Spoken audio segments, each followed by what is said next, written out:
Good evening to all of you. Thank you for coming. It is a great honor for me to be at one of America's finest universities. I would like to thank Mr. François Carrel-Billiard and the staff of Columbia's European Institute for making this possible. I would also like to thank Columbia's own professor, Xavier Sala-Martín, who you may know is also a professor in Catalonia, for such a kind introduction. I'm grateful to Professor José Moya for moderating the discussions later on. Of course, I must thank the staff of Catalonia's delegation in the United States, who have worked so hard in the background to make today happen. As the title of my speech here tonight says, we have reached a crossroads in our long history. Your wonderful poet, Robert Frost, wrote one of his most famous poems about a crossroads. He talked of two roads diverging in a wood and taking the road less traveled, which made all the difference. This is a nice metaphor for the current situation in Catalonia, in my country. People will have to decide which road is better for the future of our 1,000-year-old nation. In a few months, the Catalan people will vote in a plebiscitary elections to decide if we stay in Spain or whether we move towards independence. Before talking specifically about that, however, I thought perhaps I should tell you a little about Catalonia. Many people in the United States have heard of Barcelona, our capital town. And I would say that any soccer fans here tonight may know about our Barcelona Football Club, including Professor Xavier Sala-Martín. One of the best teams in the world. I would say the best team in the world, but this is my personal opinion. Be absolutely free to have your personal opinions. This is my personal opinion.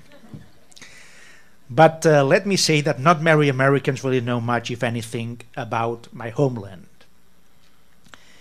We are an ancient people, going back to the very origins of Europe, when Catalonia was joined with the core of Europe as part of the Carolingian Empire. Eventually, in the 9th century, we became a self-governing principality and a clearly identifiable Catalan culture developed by the 10th century, with our own language, the Catalan language, laws, and government. The parliamentary and constitutional system of Catalonia, dating from the 11th century, is one of the oldest in Europe, as old, if not older, than the English. Catalonia's government is called the Generalitat of Catalonia, and was created to limit the power of the monarchy and to collect taxes. That happened in the 14th century, more than 650 years ago. The first president of Catalonia was named in 1359, in the 14th century, as I said before. I have the honor of being, as Professor Sala-Martín said before, the 129th president of the Generalitat of Catalonia. There would have been even more presidents of Catalonia over the last 700 years had the Generalitat not been forcibly suspended for several centuries of our history. Strategically located in the northwest Mediterranean, Catalans also took advantage of their long coastline to go to sea and trade Catalonia's almonds, olive oil, wine and fine textiles, coming to dominate a maritime empire that extended across the western Mediterranean. This empire was created not only by soldiers, but also by sailors, merchants, and philosophers, and the mentality to produce rather than to destroy. Later, Catalans went to the New World and beyond, and there is probably no country on earth today where you will not find a Catalan or two carrying out scientific research, running a company, teaching at a university, or saving lives as a doctor. We also have some world-class basketball players, as you know very well, Pau and Marc Gasol and others, who are helping out in your NBA. Let me say that there are three main factors that explain better than others the current reality of Catalonia. The first factor is our national, political, and cultural identity, forged in the Middle Ages. The second factor, the early industrial revolution carried out by Catalan entrepreneurs in the 18th and the 19th century, while the rest of Spain was basically a land of farmers and peasants. And the third factor, the large flows of immigration during the 20th century, which began with a huge influx of people from other regions of Spain who came to Catalonia, where there were plentiful jobs in our different industries. It has continued until today, to the point where 16.7% of our population comes from immigration from inside the European Union, with large numbers for the UK, Italy, Germany, France, and Romania, as well as from further away, with the largest numbers coming from Pakistan, China, Morocco, Bolivia, and Ecuador. They have been all welcomed and integrated into our multicultural society, making a huge contribution to our economy that, with an output of some $240 billion in goods and services, makes our economy larger than a dozen of the European Union's 28 member states. Catalonia's capital, Barcelona, rivals many of Europe's capitals in size and surpasses many in terms of economy as well. As an example, we have 117 diplomatic consulates in Barcelona, behind only Hong Kong, Hamburg, and New York. In short, Catalonia and our capital, Barcelona, have the economy, size, and importance of many other European countries. We have never been a financial power or a military power, nor can we dominate demographically. We are only 7.5 million people, or with the power of great multinationals. Our power and survival have come through our creativity and our capacity to work hard. As you may know, we also have faced some hard times. One of the most difficult periods in our long history came after a year-long siege of Barcelona ended with the surrender of our troops on 11 September 1714, when Catalonia was finally conquered by the Crown of Castile. Catalan attachment to its traditional institutions was so intense that resulted in a fierce defense that prompted the admiration of all Europe, with the European press of that time praising the Catalans for their love of liberty. You read before some parts of the Declaration of Independence of the United States of America, and you were referring to liberty as one of the main principles of the U.S. history. It is exactly also our case. In response to all that, Spanish King Philip V banned all of Catalonia's institutions, civil rights, and the ancient privileges of the Principality of Catalonia. In the first part of the 20th century, we fought hard to defend the Second Republic, which had restored our autonomy after more than 200 years, and the use of our language. Sadly, the Republic was defeated by the forces of General Franco during the Spanish Civil War, and a dark period of Catalan history began again. While all Spaniards were victims of Franco's ruthless and institutionalized violation of human rights, Catalonia suffered an additional cruel and systematic attempt at cultural annihilation. Once again, all regional powers were removed, and the Catalan language was made illegal. The Catalan government went to exile, but the Catalan president at that time was captured by the Gestapo, sent back to the fascist-controlled Spain, and in the end executed. When the 40-year-long dictatorship finally ended in 1975, Spain surprised the world with a peaceful transition to democracy that shattered conventional wisdom, which was that dictatorships could only be overthrown by violence. But Spain is still a young democracy, and there are still some vestigial ticks from our pre-democratic past. Once the 40-year dictatorship ended, through the remainder of the 20th century, Catalonia had a tacit agreement with the Spanish state, with two overarching goals. The first one, the desire to democratize, Europeanize, and modernize Spain, and second goal, to develop more self-government with the necessary tools for managing Catalonia's own development. The first goal has been achieved. Spain is nowadays a member of the European Union since 1986 and has turned into a developed country despite the great challenges it faces after a 7-year severe recession. The second goal, Catalan self-government, is far from being achieved.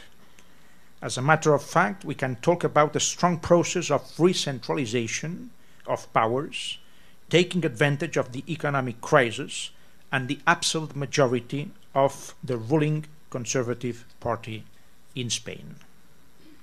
In the end, it is this lack of genuine autonomy, the inability to govern our own affairs, which has worn down support for the current settlement and set the stage for the growth of the current self-determination movement.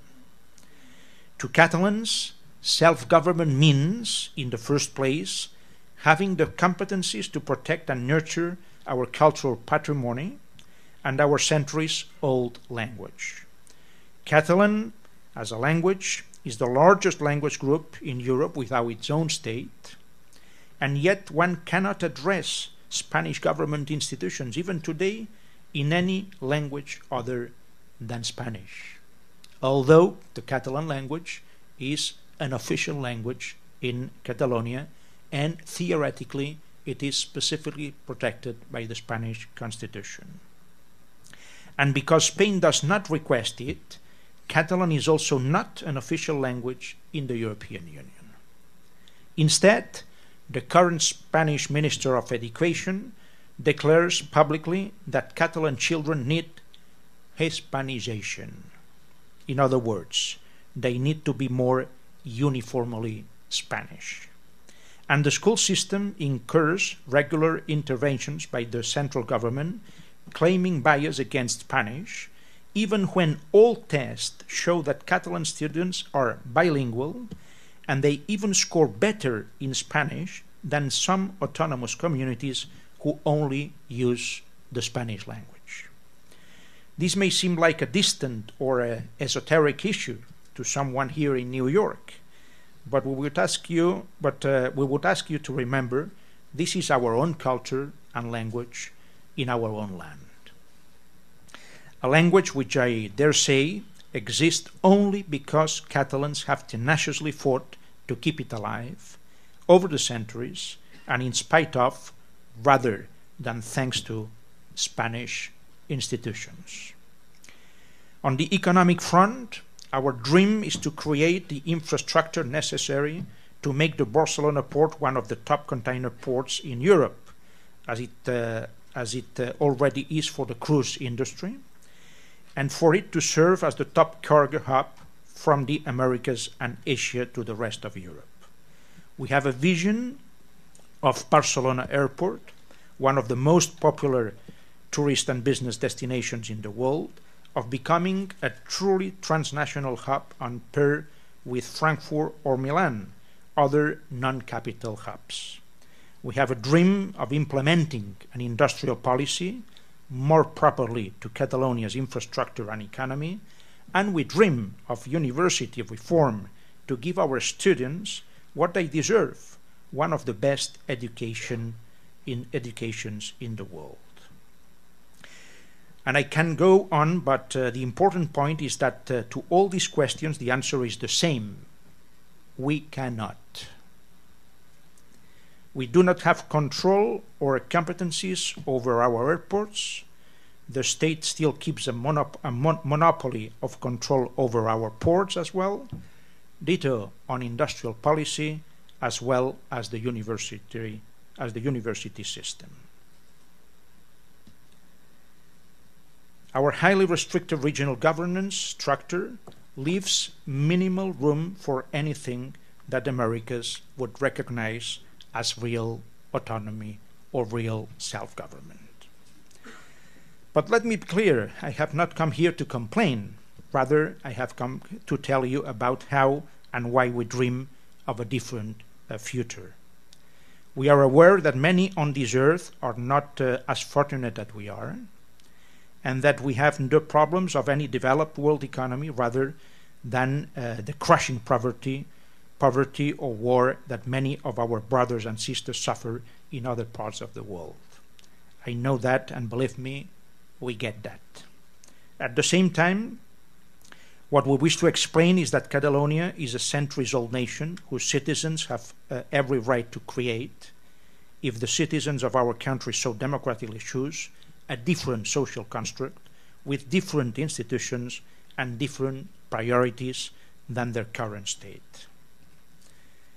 But we explain some of the issues because we are also aware that when contemplating such an important step as creating a new state, we have a duty to explain, as America's founding fathers also made clear in their own Declaration of Independence in 1776, that a decent respect to the opinions of mankind requires that they should declare the causes which impel them to the separation. Please allow me then a few minutes to give you some context on our self-determination movement and our proposals for the coming months and years. Political analysts say the tipping point for Catalonia came in 2010, when Spain's Constitutional Court ruled as unconstitutional crucial portions of Catalonia's Statute of Autonomy. This Statute of Autonomy had already been approved by both the Spanish Parliament and the Catalan Parliament, and by a huge majority of Catalonia's citizens in a referendum. Many Catalans felt deeply betrayed. They had played by the rules and in good faith. Therefore, for many Catalans, the court's decision put an end to any speculation regarding the possibility of Catalonia progressing within Spain.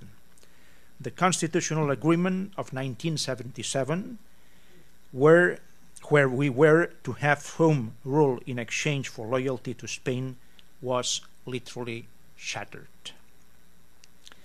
The stripping of our autonomous powers led to a 1 million-person strong demonstration in July 2010 with the slogan, "We are a nation, we decide."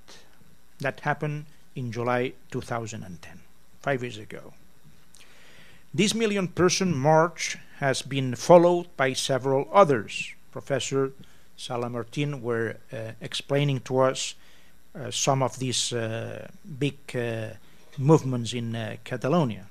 On Catalonia's National Day, September 11, 2012, as you said, some 1.5 million people, one-fifth of our population, marched through central Barcelona to demand that Catalonia become a new state in Europe. Once again, on September 11, 2013, 1.7 million Catalans of all ages, from every social strata and every corner of our land, joined hands peacefully in a remarkable 250-mile human chain that went from one end of Catalonia to the other, across hills, along beaches, fields and rivers, to make it very clear that the Catalan people wanted to vote on Catalonia's political future. Then again, on September 11, 2014, last year, 1.8 million Catalans filled two of Barcelona's largest avenues from one end of the city to the other, wearing yellow and red shirts to form the stripes of the Catalan flag that stretched for miles and joined up at one end to form a gigantic V for vote, or some said for victory. These massive peaceful demonstrations were all organized by Catalan civil society groups. This is a very important point to remember. The members of these groups represent all different social classes, ages, and ideologies.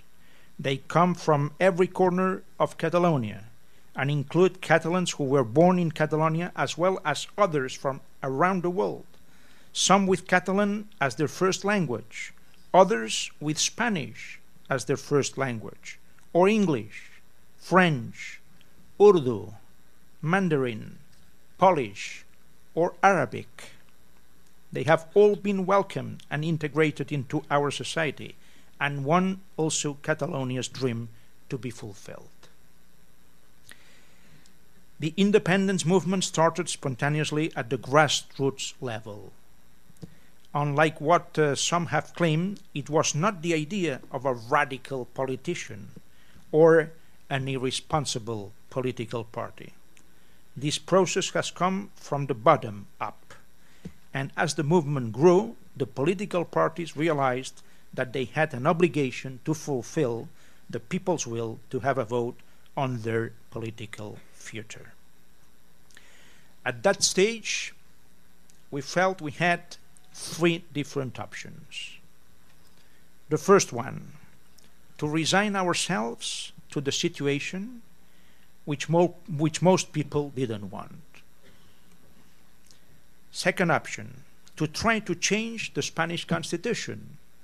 This is what we call in Spain the third way. That needs the support of 3/5 of the votes in the Spanish Parliament, and the current Spanish government has said they would block any attempt in this regard. So, nowadays, that is out of the question. In addition, you may take into consideration that the Catalan population accounts for only 16% of the overall Spanish population, so Catalans represent a minority within Spain. And third option, independence. This debate has been a top issue in Catalonia for years now, but unfortunately the Spanish government refuses to even discuss the matter. I have made repeated requests to Prime Minister Rajoy to meet to discuss the situation, and he simply refuses to talk about it with me or anybody else. Also, it is important to point out that the plebiscitary elections are a last rather than a first resort. Prior to calling these elections, we have tried every legal and political road possible to an agreed referendum.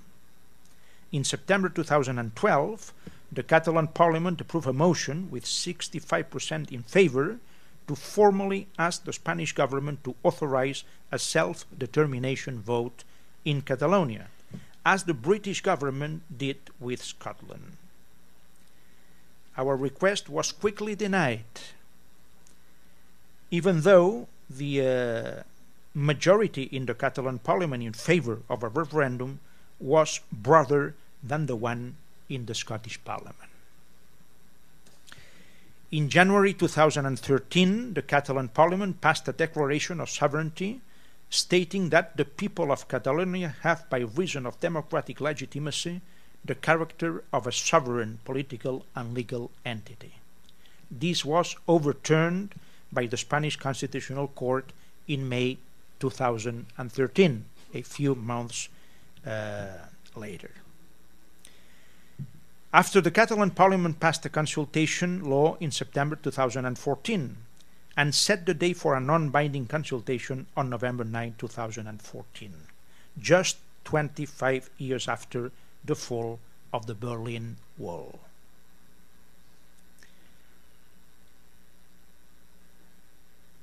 Again, the Constitutional Court overturned the law based on the Spanish Constitution, saying that the Spanish state is indissoluble.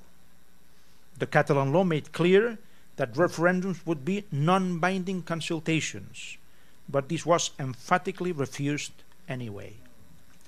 We decided that we had to carry out the will of the Catalan people, so a vote was held using volunteers instead of civil servants, and allowing on-the-spot registration for the electoral lists. The Spanish government employed various measures to prevent the participatory process, having the Constitutional Court suspended and pressuring school directors not to open the schools on Sunday to be used as polling stations. Nevertheless, and under duress, out of a voting population of 5.4 million, 2.3 million Catalans still managed to cast their ballots, with an 81% majority voting in favor of independence. I, my Vice President, and the Minister of Education were all charged with disobedience for violating a court order, misusing public funds, breaching our public duties, and usurpation of powers for holding this non-binding peaceful vote. Unbelievable, but true. As you can see, we are up against implacable opposition. Since the Spanish government still refuses to allow a referendum, and our people have been calling for one for years, I have no other option left but to call early regional elections and to use them as a plebiscite on independence. Parties in favor of independence will share a common platform item, making it clear that if you vote for them, you are in favor of Catalonia entering a transitional period to independence after the vote. As I said, we are willing to talk and have always been open to negotiation with the Spanish government in Madrid. This remains the situation today. But unfortunately, their approach seems to be to keep their heads buried in the sand while issuing statements that use dubious legal arguments about what they cannot discuss the subject, when the issue, as you said, Xavier Salamartin, is not a legal one, but a political one. It is wrong to deny us our democratic right to self-determination. It is not just, and it is not even sensible. On September 25th, 2012, President Barack Obama spoke about self-determination, saying that we believe freedom and self-determination are not unique to one culture. They are universal values.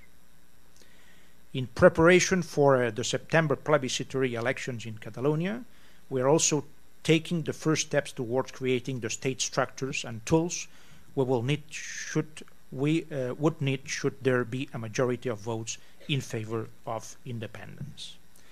There will also be a new constitution, many new laws, and public organizations to set up, which all require time and effort. We will need a tax authority, a national bank, supervisory bodies for the stock exchange, port, airport and railway management authorities, a justice administration, a diplomatic corps, an intelligence service, and a means to defend our territorial waters, coastline, and borders. The terms of separation would have to be negotiated, and there will then be complex work to disentangle Catalan and Spanish institutions and interests, and set up all the institutions of a separate state. This won't happen immediately, as the complicated process of separating, setting up the institutions of an independent state, and establishing our place in the world will take some time. There will be extensive negotiations with the Spanish government, but also with the international organizations of which Catalonia wishes to become a member. Finally, what would an independent Catalonia look like beyond the basic state structures and tools? It would be the 16th most populous European Union country out of 29 member states. In the United States, we would be the 13th most populous state, between Virginia and Washington state. Catalonia has a higher GDP than Finland and Ireland.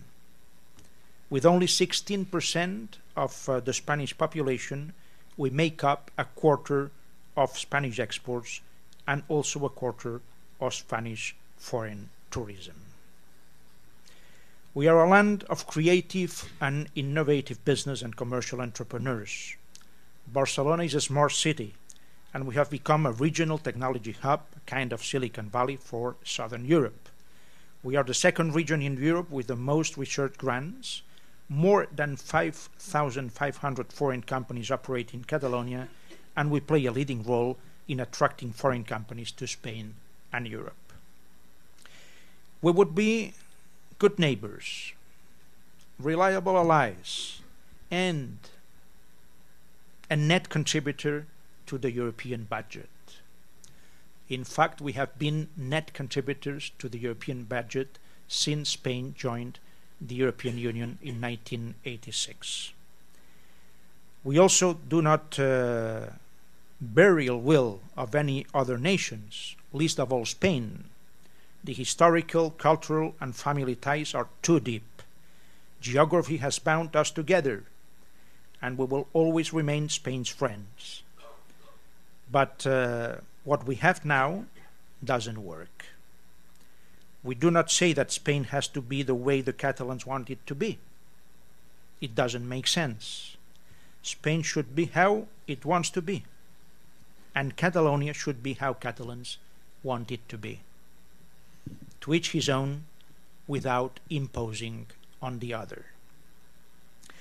On the international relations front, I have said many times that Catalonia would be a reliable partner, assuming immediately and fully our international obligations. What Catalonia is seeking is nothing more than joining efforts with the free nations of the world to tackle today's challenges and to shape together our common future. Our commitment with a just and peaceful world stems from our history, our principles, and our aspirations. We are eager to contribute in Europe, united under the European Union umbrella, as elsewhere, working with and through the United Nations system to make such vision a reality.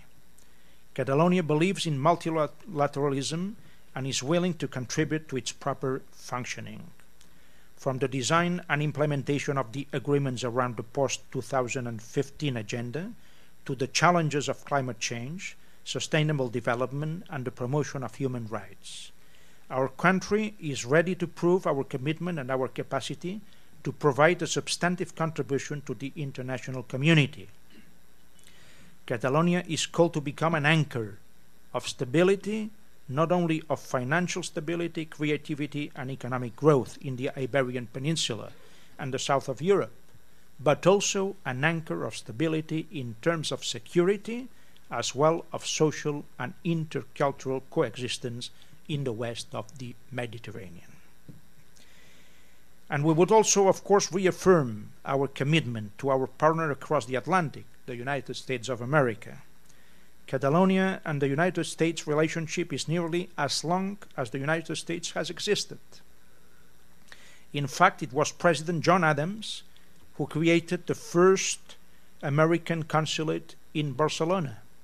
That happened in 1797, more than 200 years ago. This was one of America's first consulates abroad. In doing so, his priority was to promote relations between the young American democracy and Catalonia, and the capital town, Barcelona. Today, the United States and Catalonia do some $5 billion of trade annually. And because America is a priority, Catalonia has had an institutional president in the United States in 1989, just after the recovery of the autonomy, the political autonomy, starting with a commercial office in New York, and over time has expanded to 2 delegations in both New York and Washington, which handle institutional affairs, trade and investment, tourism and cultural and language promotion, and additional commercial offices in Miami and in Silicon Valley. The current U.S. President, Barack Obama, said in his very moving speech in Selma, Alabama, last month, that the most powerful word in democracy is we. We, the people, is the start of the United States Constitution. We shall overcome was the anthem of America's civil rights movement. Yes, we can was how your president urged Americans to vote for him. We in Catalonia also believe in the power of we in democracy. We will vote in September, and we will decide our own political future as a nation. Thank you very much for your attention.